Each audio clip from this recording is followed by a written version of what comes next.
Assalamualaikum warahmatullahi wabarakatuh.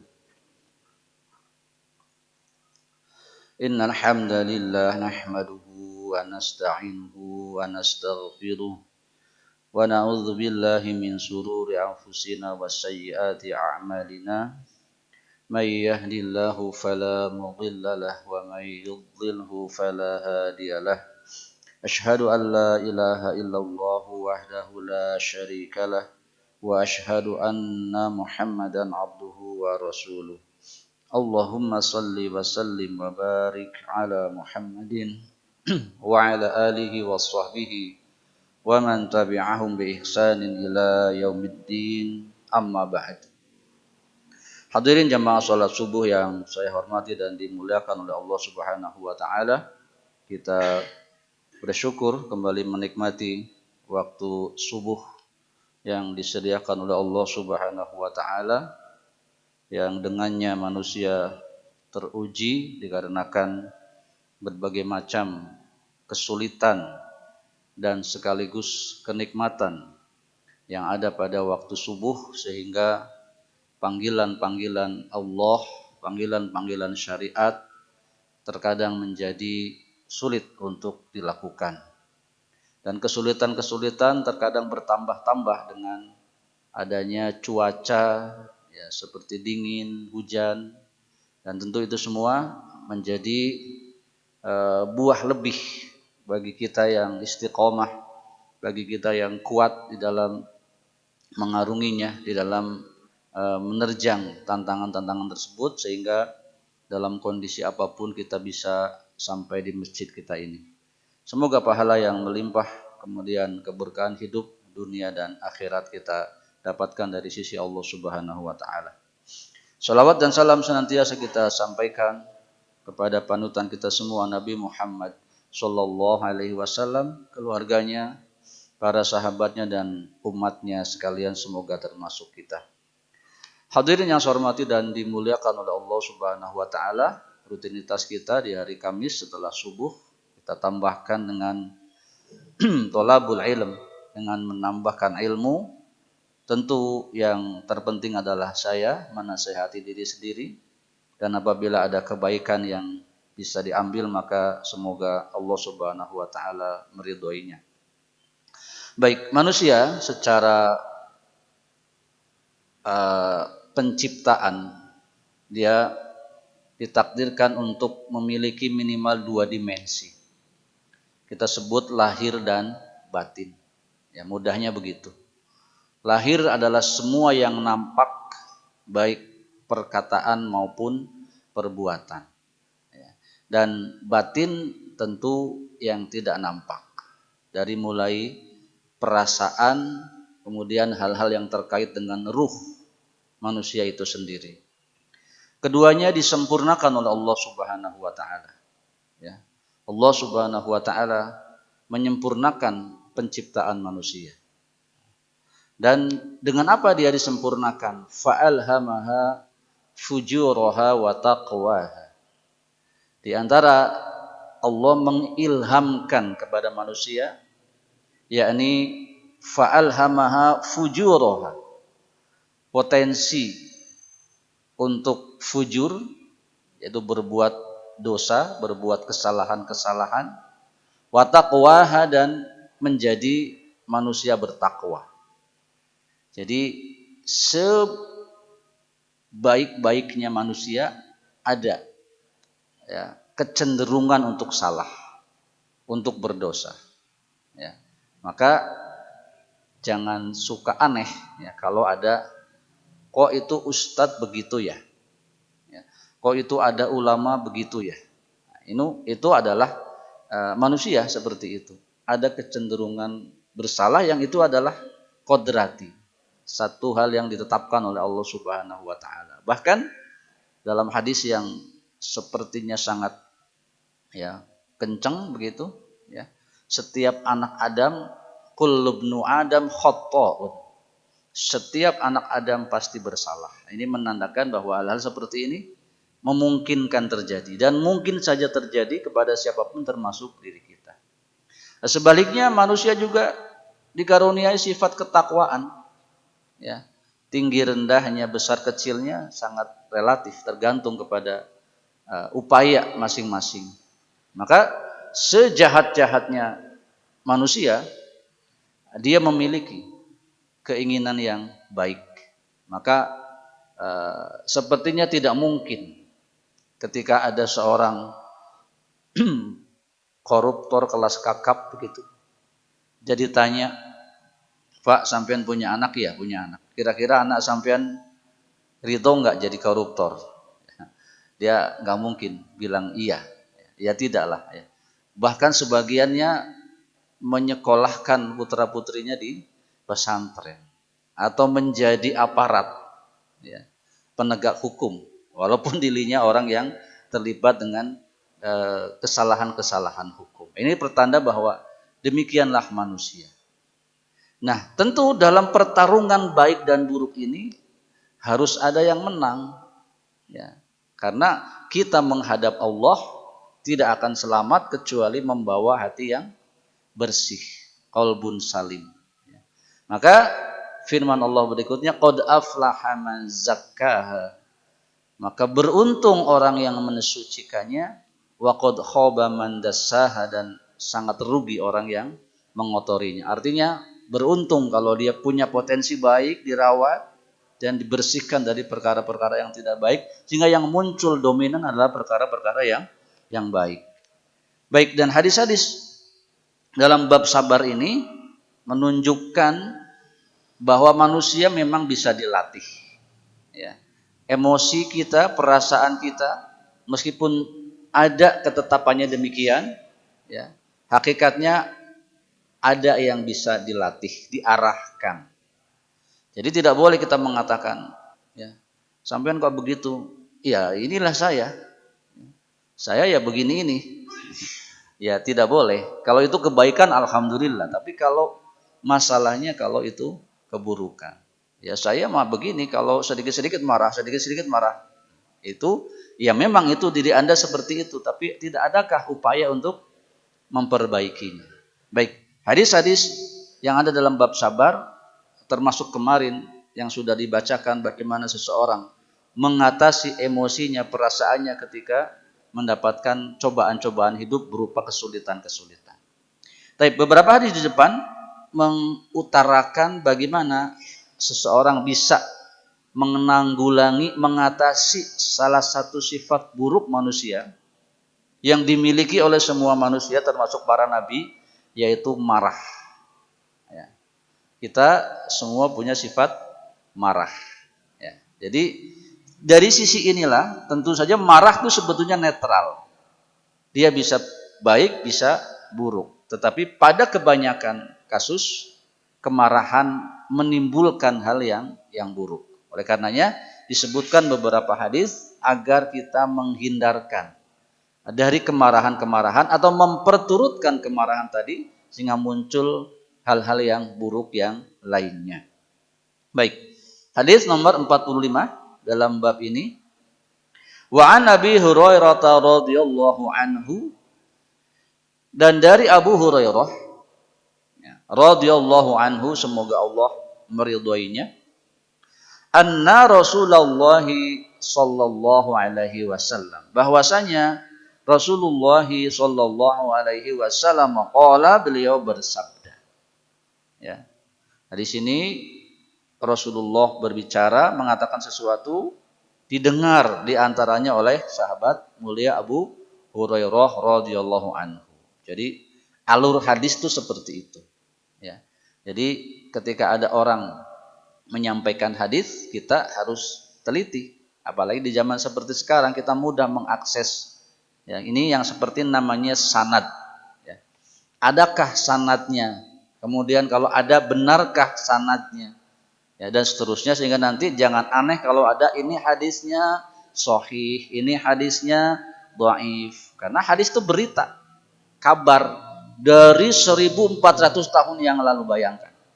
Sedangkan berita yang kemarin saja di surat kabar ada yang hoax, ada yang tidak benar, ya, untuk kepentingan tertentu. Termasuk hadis juga ada orang-orang tertentu yang sengaja, ya, membuat hal ini untuk kepentingannya, mempergunakan kalimat-kalimat yang bukan berasal dari Nabi, dikatakan ini adalah hadis. Ya. Biasanya orang-orang agama yang menginginkan kepentingannya dengan hal tersebut. Baik. Apa kata Nabi SAW? Laisa asyadidu bis sur'ati. Ya.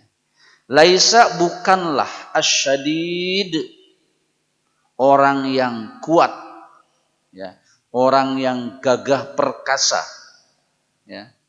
Bis sur'ati yaitu jago gulat. Ya. Jadi jago gulat tentu dia kuat, ya. Atau seluruh macam perkelahian. Kalau di zaman sekarang perkelahian atau jenis pertarungan antar manusia yang awal mula dia adalah memang jenis bela diri, sudah berkembang menjadi macam-macam, ya, termasuk yang brutal. Zaman dulu tidak terbayang kita ada olahraga yang boleh tendang, boleh pukul, boleh cakar, boleh didengkek dan seterusnya. Hari ini ada, ya, sehingga orang yang melakukan hal seperti itu sangat berbahaya sebetulnya dengan dirinya, ya. Dan semua melambangkan kekuatan manusia. Jadi tanda seorang itu hebat, maka dia bisa mampu melakukan perkelahian tangan kosong, ya. Duel begitu, ya. Ini dari dulu seperti itu, sehingga memang sampai hari ini lambang kekuatan pada diri manusia adalah diantaranya pertarungan, ya, menang dalam pertarungan, ya. Ada macam-macam olahraga tentang itu, yang ternyata hal seperti itu dibuat lambang, yang kemudian ternyata bukan seperti itu dari sisi agama yang dinilai kuat, ya. Baik, karena itu hanya melibatkan kekuatan fisik saja, belum semuanya. Innama, kata Nabi SAW, asyadidu, yang dimaksud orang yang kuat itu, orang yang perkasa itu, alladzi yamliku nafsahu indal ghadab, yaitu dia adalah orang yang mampu, yamliku, ya, yamliku dari kata-kata malik, ya, raja, artinya bisa merajai, bisa menguasai nafsahu, jiwanya, indal ghadab, ketika marah, ya. Hadirin yang saya hormati dan dimuliakan oleh Allah Subhanahu wa taala, ya. Ini bukan berarti membandingkan kekuatan menahan marah dengan kekuatan seorang manusia yang menjadi jago bertarung tadi. Ya, orang yang jagoan bertarung ini memang kuatlah dia, ya.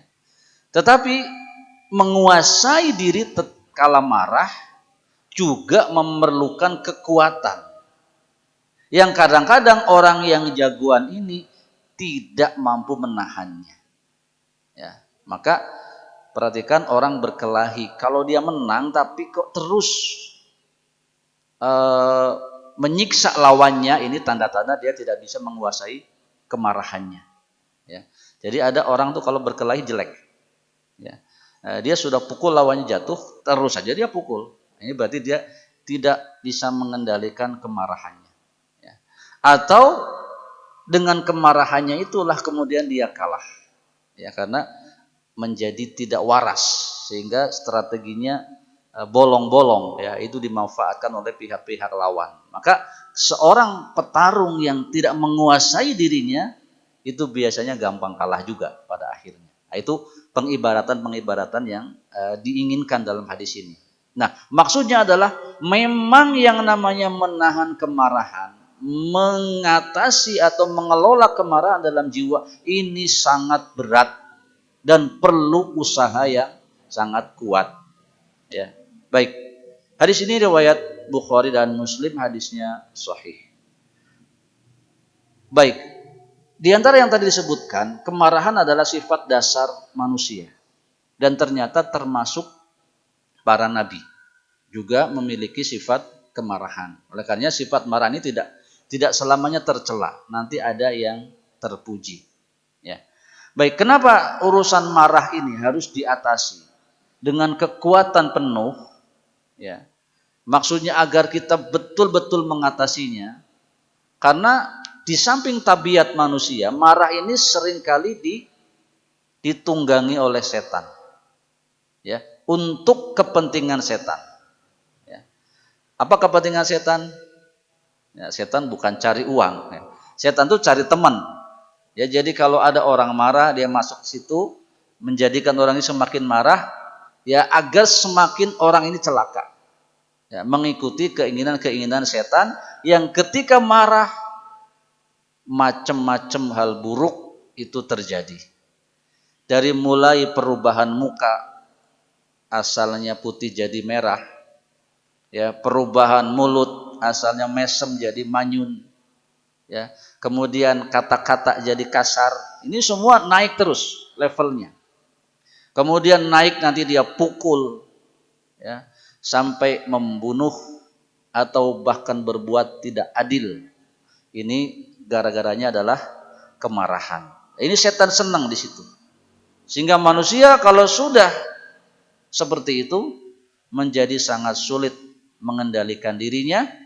Ya, oleh karenanya siapa yang kuat, itulah yang benar-benar kuat. Maksudnya kuat mengatasi kemarahan-kemarahannya, menahan. Ya, karena kemarahan mesti terjadi. Karena dia sifat dasar manusia. Terlebih potensi marah memang ada pada dirinya. Ya, kita alhamdulillah manusia ini tidak sama frekuensi kemarahannya. Ya.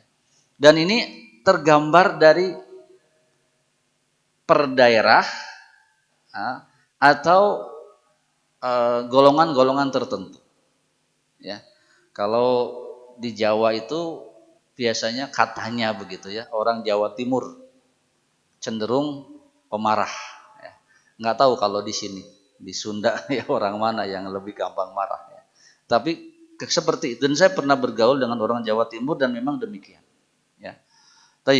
Dan nanti ada hal-hal lain, hal pekerjaan, hal tuntutan, target dan lainnya, ini semakin membuat kemarahan lebih mudah terpicu untuk keluar. Dan bukti bahwa kemarahan ini dimiliki oleh setiap manusia termasuk para nabi adalah ada seorang nabi yang pernah marah dan ternyata memang mencelakakan dirinya. Allah Subhanahu wa taala berfirman dalam surah Al-Anbiya ayat 87 tentang Nabi Yunus alaihi salam. Wa dhannuni idz dhahaba mughadiban fa dhanna allan naqdiru alaihi fanada fi dhulumati alla ilaha illa anta subhanaka inni kuntu minadh dhalimin. Dan ingatlah kisah Az-Zunnun, Nabi Yunus alaihi salam. Ketika pergi dalam keadaan marah. Marah kenapa? Umatnya didakwahi tidak nurut. Nanti juga ada para dai yang suka ambek-ambekan. Nah, memang begitu sifat manusia. Ya. Kalau ada mengajak sesuatu tidak diwarok, bahasa Sundanya begitu, ada muncul juga hal yang tidak menyenangkan, kemarahan. Ya. Maka ya dia menyangka bahwa kami tidak akan menyulitkannya. Ternyata kemarahan itu membuat beliau sulit. Beliau naik ke atas kapal dan tiba di atas kapal, kapal tersebut akan tenggelam karena kebanyakan muatan. Yang mesti ada orang yang loncat atau keluar dari kapal tersebut dan dengan cara diundi, qadarullah Nabi Yunus lah yang harus melompat dari atas kapal yang akhirnya ditelan oleh ikan, dibawa ke dalam kedalaman laut. Tetapi itulah Nabi dianugerahkan sifat introspeksi yang tinggi, taubat yang tinggi, sehingga kalimat yang terkenal taubat beliau adalah la ilaha illa anta subhanaka inni kuntu minadz zalimin. Yang dengan kalimat itu beliau diselamatkan. Baik, hadirin yang saya hormati dan dimuliakan oleh Allah Subhanahu wa taala, inti daripada hadis ke-45 tadi bahwa kita semua punya sifat marah atau potensi marah, maka semakin kita mampu mengendalikannya, maka ia adalah semakin dinilai sebagai orang yang kuat. Dan tidak dinilai kuat meskipun badannya memang kuat, ya, otot kawat balung besi begitu kata orang Jawa, ya, ya, badannya seger, ya, atletis dan seterusnya, tapi gampang marah, ya, bahkan jago bertarung tadi dikatakan, yang seperti ini tidak dinilai sebagai orang yang kuat. Baik, hadis berikutnya nomor 46. Wa an Sulaiman ibn Surad radhiyallahu anhu qala, dari Sulaiman bin Surad, saya terlupa tidak membaca biografi dari sahabat ini. Kuntu jalisan ma'an Nabi sallallahu alaihi wasallam. Beliau mengatakan, ketika aku sedang duduk bersama Nabi sallallahu alaihi wasallam. Ini perkara yang patut dicontoh. Pemimpin duduk bareng dengan bawahannya. Ya. Ulama duduk bersembang, bercerita dengan para muridnya dan seterusnya. Ya. Ini terjadi di macam-macam majelis Nabi, termasuk nanti ada Nabi membonceng para sahabatnya. Ya. Salah satu atau beberapa para sahabatnya. Baik, warajulani yastabbani wa ahaduhuma qadih marra wajhuhu. Ya. Kemudian di dekat kami itu, kata beliau, ada dua orang yang saling mencaci.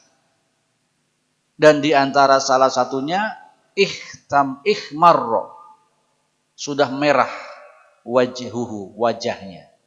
Tandanya kemarahannya lebih dari yang lainnya. Ya. Wantafakhat audajahu, dan meregang urat lehernya, ranteng bahasa orang. Ya. Nah, kemudian faqala Rasulullah sallallahu alaihi wasallam, dan Rasulullah sallallahu alaihi wasallam bersabda. Ya. Jadi melihat kejadian itu Rasulullah berkomentar. Inni la a'lamu kalimatan law qalaha la dhahaba anhu ma yajidu. Sesungguhnya aku mengetahui salah satu kalimat yang bila dia ucapkan akan hilang apa yang sedang dialaminya. Jadi Rasulullah menganggap orang itu tidak tahu berarti. Kalaulah dia baca ini, maka hal itu orang yang sudah mulai naik kemarahannya tadi akan menurun kemarahannya. Maka beliau mengatakan lau qala a'udzu billahi minasy syaithanir rajim dzahaba anhu ma yajidu. Ya, maka akan hilang, ya, apa yang dialaminya. Ya. Jadi di antara hal yang dilakukan oleh seseorang untuk menghilangkan kemarahan, yang pertama adalah berlindung kepada Allah dengan ucapan a'udzu billahi minasyaitonir rajim, atau isti'adzah atau ta'awudz. Ya. Baik, faqalu lahu, dan sahabat tadi Sulaiman bin Surad tadi memberitahukan kepada orang itu, innan nabiyya sallallahu alaihi wasallam qala na'awwadz billahi minasyaitonir rajim. Wahai engkau, Nabi bilang kalau seperti itu engkau ta'awudz, ucapkan a'udzubillahi minasyaitonir rajim. Tapi hanya di situ, maka berhusnuzon orang itu reda kemarahannya setelah mengucapkan kalimat isti'adzah tersebut. Hadis riwayat Bukhari Muslim. Jadi hadis ini hanya menerangkan bagaimana cara mengatasi kemarahan. Yang pertama adalah isti'adzah, mengucapkan auzubillahi minasyaitonir rajim. Baik. Berikutnya hadis nomor 47. Dari Mu'adz bin Anas radhiyallahu anhu, Nabi sallallahu alaihi wasallam bersabda, man kadzama ghaidhan wa huwa qadirun ala an yunfidhahu, man kadzama azman, man kadzama ghaidhan, barang siapa mampu menahan ghaidhan, kemarahannya, wa huwa qadirun ala an yunfidhahu, padahal dia mampu melampiaskannya. Ya. Ada beberapa orang yang pantas marah. Ada juga yang tidak pantas marah. Ya. Maksudnya wajarlah dia marah. Ya. Atau posisinya memang diberikan kekuasaan untuk marah. Misalkan seorang suami kepada istrinya dalam rangka mendidik, maka boleh dia marah. Tadi kita katakan di awal, marah itu tidak semua tercela. Ya. Bahkan laki-laki yang tidak punya marah ketika istrinya berbuat yang tidak baik, maka disebut dayyus, yang tidak mencium bau surga. Yaitu tatkala seorang laki-laki tidak marah, tidak cemburu kalau istrinya berbuat maksiat. Ya. Maka ini boleh seseorang laki-laki atau suami marah kepada istrinya dalam konotasi yang baik. Atau pimpinan kepada bawahannya. Ya, kalau ada pimpinan bawahannya berbuat salah didiemin atau biasa-biasa saja, ya siap-siap organisasi atau instansi tersebut tidak beres. Ya. Tidak ada balance pada akhirnya. Ya. Baik, jadi ada orang-orang yang boleh dan pantas marah. Tapi ada yang tidak semestinya. Siapa biasa yang marah-marah? Orang yang punya hutang ditagih ini. Kadang-kadang dia marah ya. Aneh begitu ya. Ya, makanya jangan suka ngutangin Pak, terutama kepada tetangga. Ya, saya punya warung ya begitu.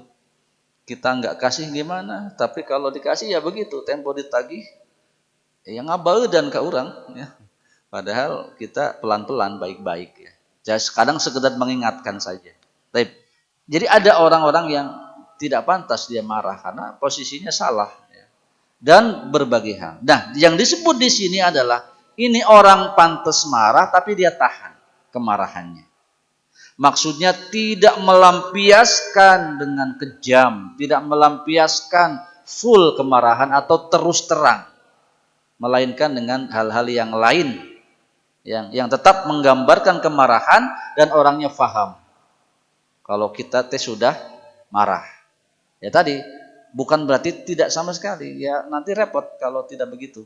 Ya, karena Nabi SAW dalam beberapa kasus memang marah. Ya, begitu. Tapi dinampakkan dalam kondisi tidak marah.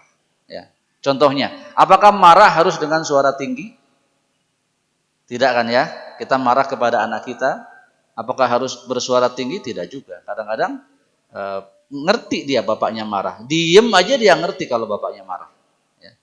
Beberapa anak-anak gimana kebiasaan kita?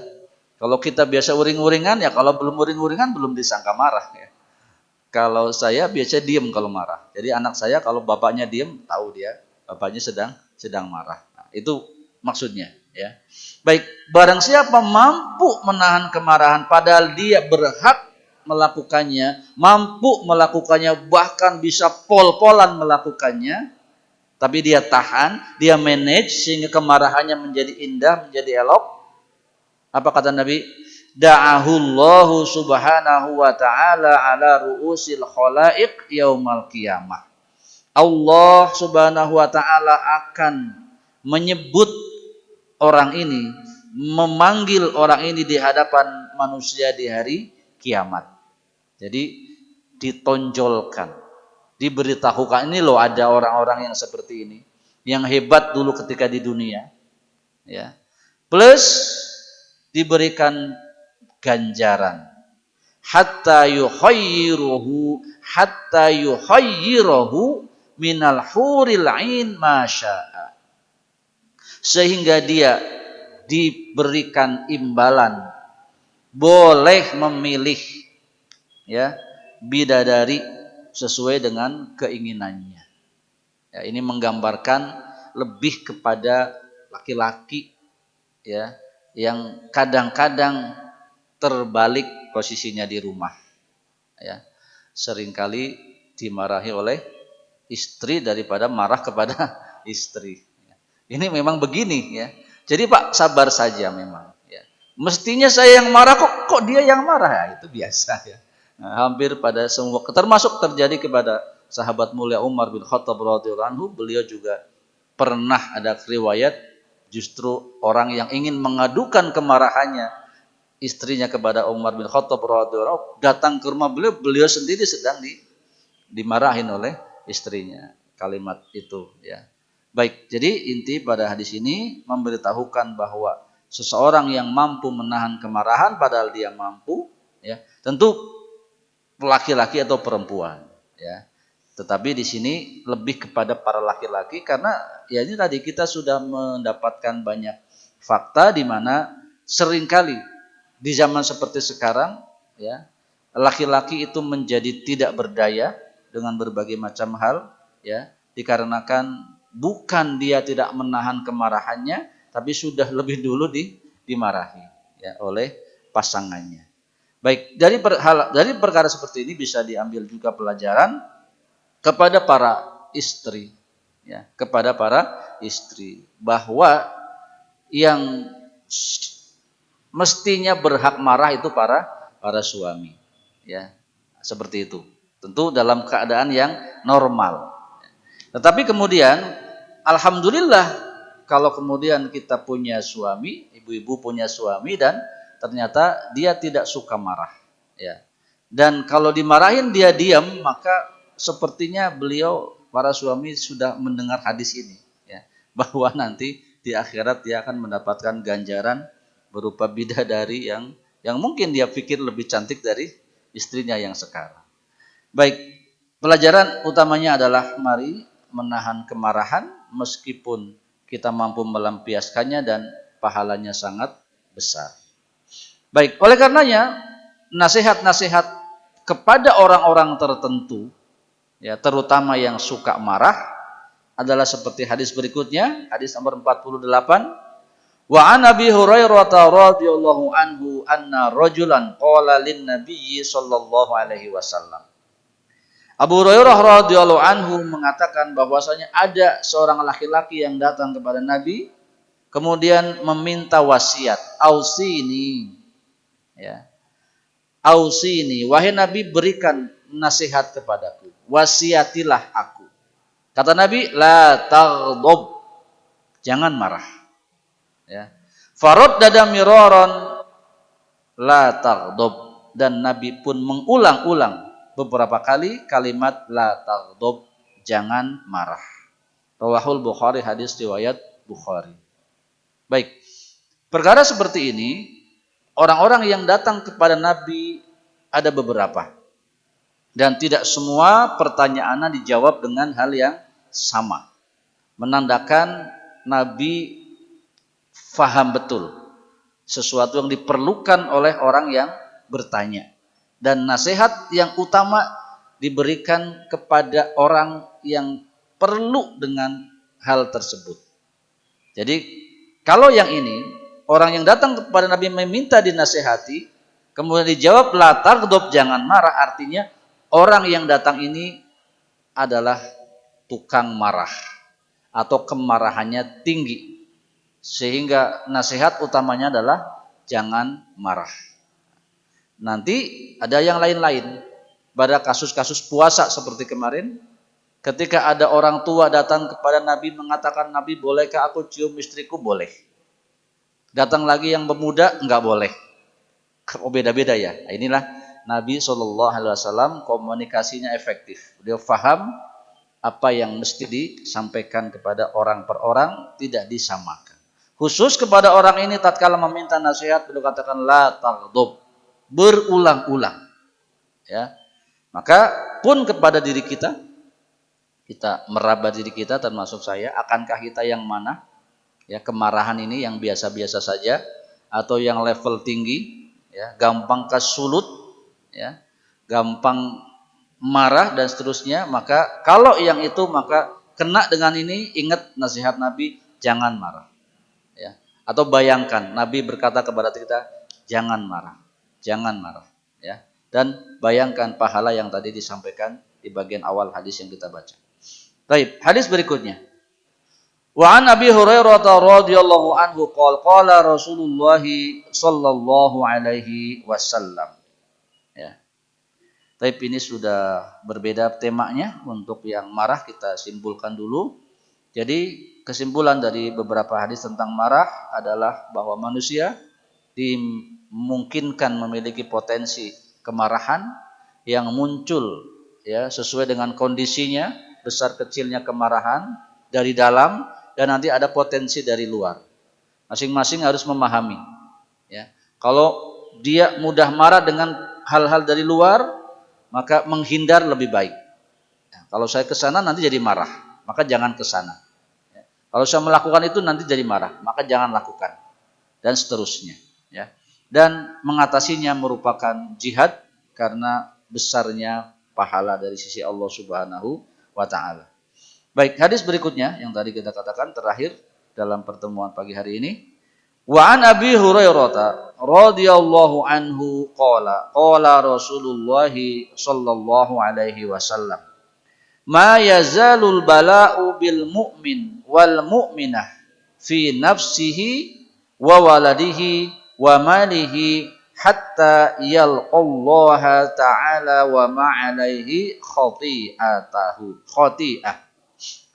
Dari Abu Hurairah radhiyallahu anhu beliau berkata Rasulullah sallallahu alaihi wasallam bersabda, "Ma yazalul bala, tidak akan henti-hentinya Allah menimpakan ujian bil mu'minina wal mu'minat, bil mu'min wal mu'minah kepada mukmin dan mukminat ya, fi nafsihi kepada dirinya." Jadi janji Allah untuk memberikan ujian kepada setiap kita itu memang tidak ada henti-hentinya. Ya. Sampai kita mati terus akan ada ujian. Maka jangan berharap hidup di dunia tidak ada ujian. Ya. Kalau tidak pada dirinya, fi nafsihi wa waladihi kepada anaknya. Ya. Kalau tidak wa malihi kepada hartanya. Ya. Jadi ujian itu akan terus diberikan oleh Allah Subhanahu wa Ta'ala hatta sampai yalqallaha, seseorang berjumpa dengan Allah kelak di akhirat, wa ma alaihi khati'ah, dengan tidak mempunyai dosa. Ya, artinya dosa-dosa itu gugur tatkala kita sukses di dalam melewati ujian-ujian yang datang dari Allah Subhanahu wa Ta'ala. Dan di antara bentuk kesuksesan dalam menerima ujian adalah bersabar. Tidak marah dengan ketentuan-ketentuan dari Allah Subhanahu wa Ta'ala. Oleh karenanya, di antara hal yang membuat kesabaran ini penting, karena manusia cenderung marah, cenderung tidak ridho ketika Allah berikan ujian-ujian yang pada dirinya menimbulkan ketidaksukaan, ketidaknyamanan, ketidakenakan. Maka kita balik, kita perhatikan bahwa semua hal yang tidak mengenakan tersebut hakikatnya adalah menggugurkan dosa, sehingga tatkala ujian itu pun terus berlangsung sampai akhir hayat kita, maka yakinlah semoga kita semua menghadap kepada Allah Subhanahu wa Ta'ala dengan tidak membawa dosa-dosa, alias dosa-dosa kita digugurkan oleh Allah Subhanahu wa Ta'ala. Hadis riwayat Tirmizi, dan beliau berkata hadis ini adalah hasan sahih. Baik hadirin yang saya hormati dan dimuliakan oleh Allah Subhanahu wa Ta'ala, selesai kita baca hadis 45 sampai 49, lebih kepada menasihatkan kita untuk memanage kemarahan. Dan ada kemarahan yang mulia ya. Rasulullah sallallahu alaihi wasallam bersabda dari Aisyah radhiyallahu anha, annaha qalat ma khuyyira Rasulullah sallallahu alaihi wasallam baina amrayn qad illa akhadha aisarahuma. Bahwasanya tidaklah Rasulullah sallallahu alaihi wasallam ketika disuruh memilih ya di antara dua perkara, beliau akan memilih yang paling mudah di antara keduanya selama hal itu tidak merupakan perbuatan dosa ya. Kemudian innama fa in kana isman kana ab'adan nasi minhu wa man taqama Rasulullah sallallahu alaihi wasallam li nafsihi fi syai'in qad illa an tuhnaka hurmatullahi fayantaqima bihallah. Kemudian jika merupakan dosa, maka beliau adalah manusia yang paling jauh dari dosa. Dan tidaklah beliau membalas dengan hukuman, artinya marah, ya, dengan hukuman untuk membela dirinya dalam sesuatu sama sekali, kecuali perkara-perkara yang diharamkan Allah. Apabila dilanggar, maka beliau akan membalas, ya, dengan hukuman terhadap perkara itu karena Allah Subhanahu wa taala. Hadis riwayat Al-Bukhari. Baik, maka kita pun demikian boleh merasakan kemarahan atau marah dalam keadaan yang terkendali untuk menyelesaikan perkara-perkara yang tidak diridhoi oleh Allah Subhanahu wa taala. Seorang ayah mendidik anaknya, bahkan ditunjukkan kemarahannya dengan apa? Dengan memukul. Ya, kita punya anak kalau 10 tahun belum sholat juga boleh diantaranya melakukan pukulan. Yang mana ada pukulan kok nggak disertai kemarahan, ya tentu ada kemarahan yang di situ terkendali. Baik, saya kira itu semoga bermanfaat dan mohon maaf jika ada kekurangan kesalahannya. Subhanakallahumma wa bihamdika asyhadu an la ilaha illa anta astaghfiruka wa atubu ilaik. Assalamualaikum warahmatullahi wabarakatuh.